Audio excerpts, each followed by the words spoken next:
I absolutely do believe that character has a place in schools. I mean, like, kids wake up and they go to school and they come home. By that time, it's late afternoon. They've had all these interactions during the day with their peers and with grown-ups called teachers. How do I translate that into character? That's the work that I hope to do through the Character Lab. So we're going to the Character Lab today, and we're going to meet with Angela Duckworth, who's been doing research on how do you develop character in the classroom setting. She really focuses on the whole child. It's not just about academic success.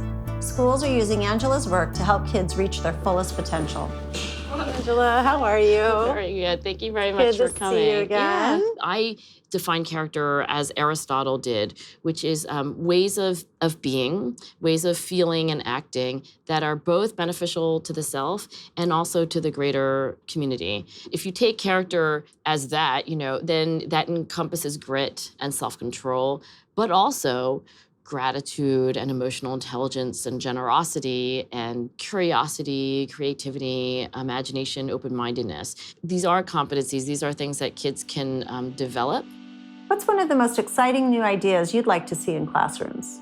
We're just at the beginning, but there are some, promising developments. We all have these to-do lists, right?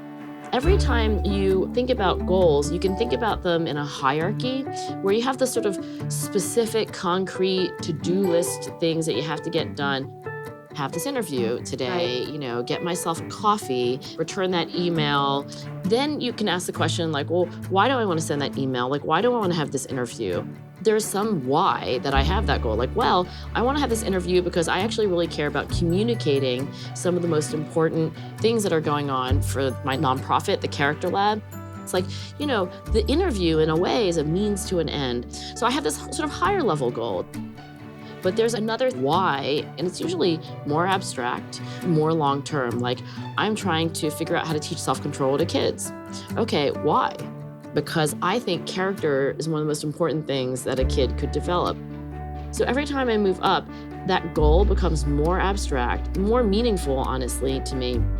And when you talk about really gritty people, they have a singular, at least professional goal, right?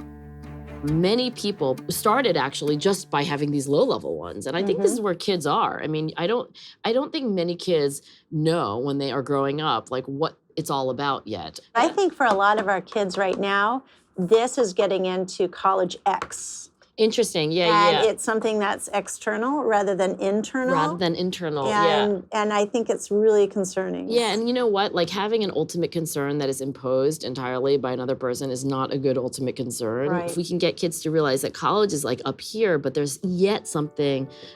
There's something more. And like education can, be a big part of this because it is in schools where kids can, find and develop and deepen their interests, learn how to do hard things like practice and embrace challenge.